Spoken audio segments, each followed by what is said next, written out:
petit témoignage sur la vie spirituelle du Père André Amendola. La vie spirituelle est le lieu de la prière, de la rencontre avec le Christ dans une relation d'amour toujours croissante. Elle est l'expérience de la présence et de l'action de l'Esprit Saint dans la vie du chrétien.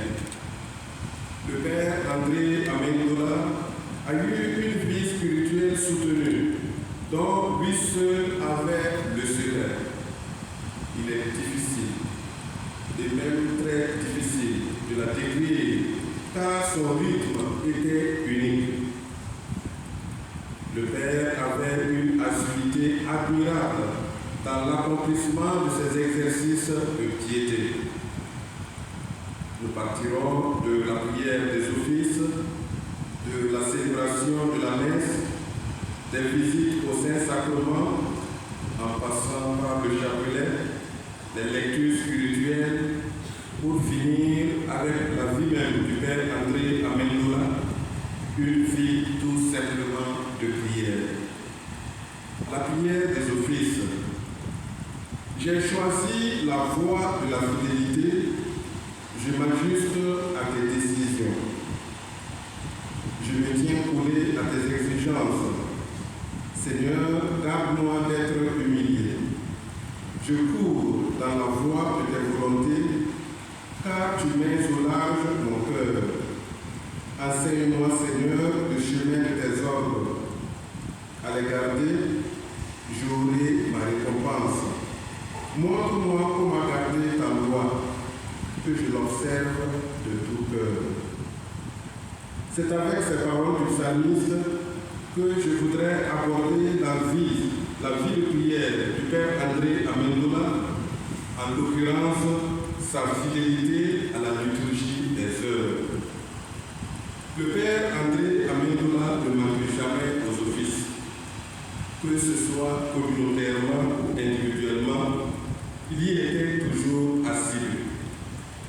Même quand une activité touchait les mois fixés, le Père trouvait toujours du temps pour honorer ce rendez-vous. Le plus touchant, au moment de sa maladie, où il lui était difficile de tenir le bréviaire, le supérieur de la communauté lui avait dispensé des offices au regard de ses forces qui diminuaient. Mais tenant tellement à cœur la fidélité à Dieu à travers ses prières, le Père André Amendola les faisait réciter à toutes les heures indiquées par celui qui l'assistait. Et ainsi, il est resté fidèle à la prière des offices jusqu'à son dernier jour. La prière de la communauté camilienne. Le Père André Amendola ne se contentait pas du bréviaire. Les religieux camiliens ont une prière propre qui est dite chaque jour. Même seul, le Père Amendola ne manquait pas de la dire. Cette prière faisait partie de ses obligations quotidiennes, même pendant sa maladie. La célébration de la messe.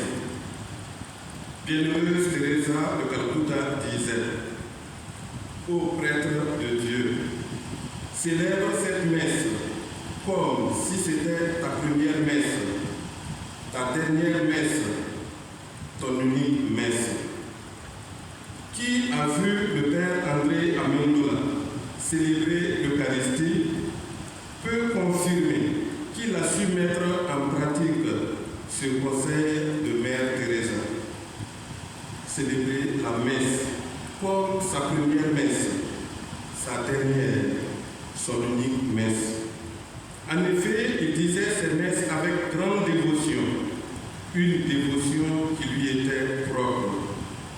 Et lorsqu'il devait communier, on pourrait transformer ce qu'a dit Mère Teresa pour l'illustrer.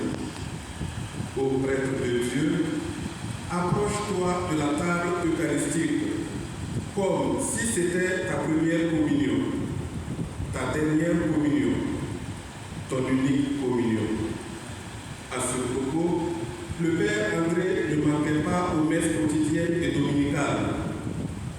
À défaut de présider, Il concélébrait au messe du jour avec une grande dévotion.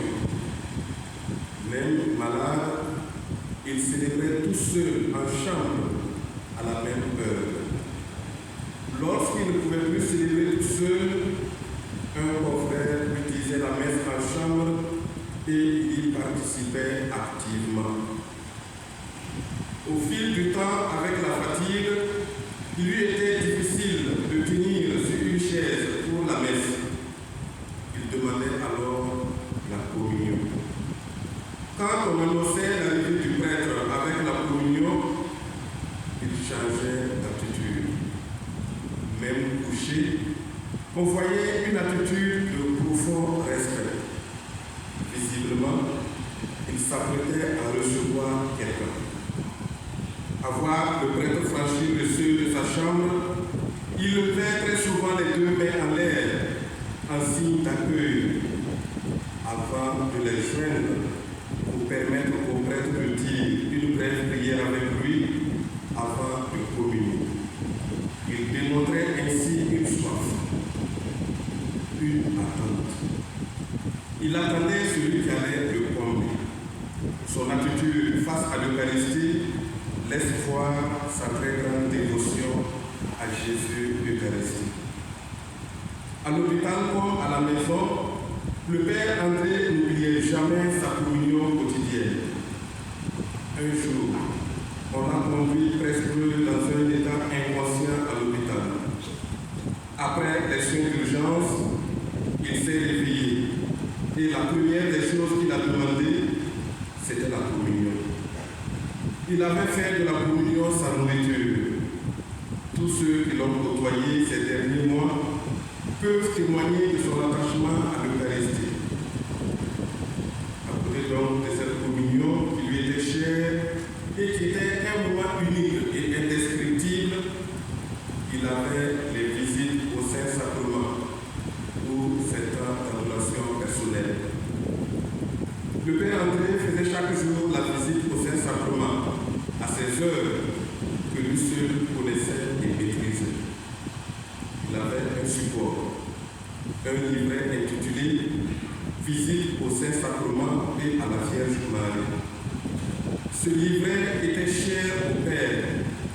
Il disait les prières qui s'y trouvaient avec ferveur. Dans ce livret, il y avait des images de sa dévotion. J'ai pu voir une image du cœur sacré de Jésus. Après certaines prières, je le voyais embrasser. Et c'est l'image du cœur de Jésus qui y était représenté. Et il le faisait chaque jour. Ce livret contenant aussi les visites à la Sainte Vierge Marie, et ce livret ne le quittait jamais, en communauté comme à l'hôpital. Le père André Amendola avait une très grande dévotion à la Vierge Marie. Il récitait chaque jour son chapelet. Au confessionnal, on l'a toujours vu, le chapelet en main. Entre un pénitent et un autre, il avait le temps d'ajouter un grain, des grains et des dizaines.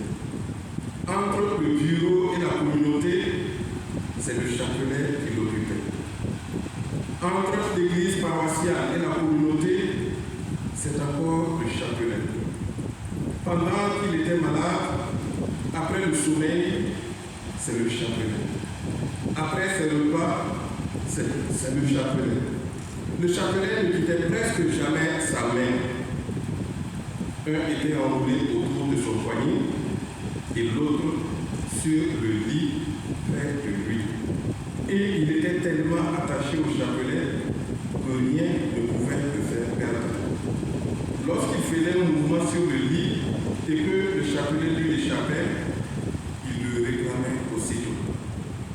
Chaque instant, pour lui, était une occasion pour dire un grain, des grains et des dizaines. Jusqu'au dernier jour, le père avait son chapelet. Il est mort le chapelet en main, entre les doigts. On peut dire qu'il y avait une relation très étroite entre le père André Amendola et la Vierge Marie. Ce ce n'est pas un hasard s'il est mort un 1er mai, mois de Marie.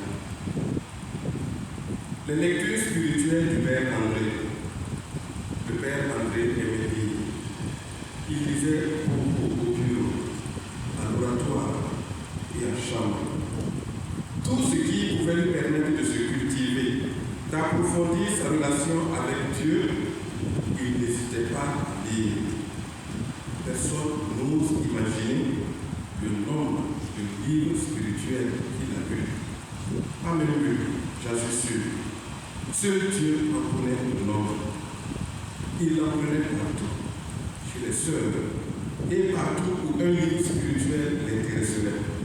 Il lisait et prenait toujours le soin de restituer les livres qu'il a empruntés. Avec ses lectures aussi, le Père André s'est préparé à la mort. Cela fait des mois qu'il orientait ses lectures dans ce sens. Une vie de prière. Veillez, car vous ne savez ni le jour ni l'heure. Comme les vieilles sages de l'Évangile qui ont su veiller pour attendre le Maître, le Père André Amendola a su lui aussi veiller. Il a fait de sa vie une veille. Il a fait de sa vie un moment de rencontre avec Dieu. Toute la vie du Père André était homme prière, rencontre avec le Seigneur. Sa disponibilité à célébrer les sacrements le témoigne. Même quand le Père est en train de prier et que tu t'approches de lui pour lui demander la confession ou une bénédiction, il arrêtait de prier pour satisfaire le demandeur. Et en le faisant, le Père ne se dispersait pas. Pour lui, c'était le même acte. Qu'il arrête sa prière personnelle pour confesser quelqu'un ou pour bénir des objets, s'il était sollicité, c'était la même action. Il acceptait d'être dérangé et il savait tout intégrer dans sa prière. Un autre aspect de sa vie. Le Père André Amendola cherchait l'accomplissement de la volonté de Dieu et il prenait les grands moyens pour cela. Dans la pratique de son vœu de pauvreté, il notait toutes ses dépenses dans un cahier et il rendait continuellement compte au supérieur de la communauté de ce qu'il fait avec son argent de poche. Il lui arrivait de demander des services à des confrères, comme par exemple lui acheter des médicaments. Je gardais son argent et il pouvait me demander à plusieurs reprises si j'ai pu remettre le montant nécessaire à la personne qui lui a rendu un service. Le Père s'étant préparé à rencontrer le Seigneur, il ne voulait pas que ce jour arrive et qu'il ait une dette envers quelqu'un, pire qu'il oublie cette dette. Homme de foi, homme d'espérance, homme de prière, il a vécu le temps de sa maladie sans se plaindre. Sa constante prière laissait voir une acceptation sereine et confiante de ses souffrances. Pour demander la guérison de son corps, de son âme et de son esprit, il a lui-même demandé le sacrement des malades, toujours dans un esprit d'abandon et d'accomplissement de la volonté de Dieu sur lui. Et durant le temps de sa maladie, il a reçu au moins 3 fois le sacrement des malades dans une grande ferveur. Père André Amendola a combattu le bon combat. Il a achevé sa course. Il a gardé la foi. Puisse-t-il entendre maintenant dire, serviteur bon et fidèle, tu as été fidèle pour peu de choses,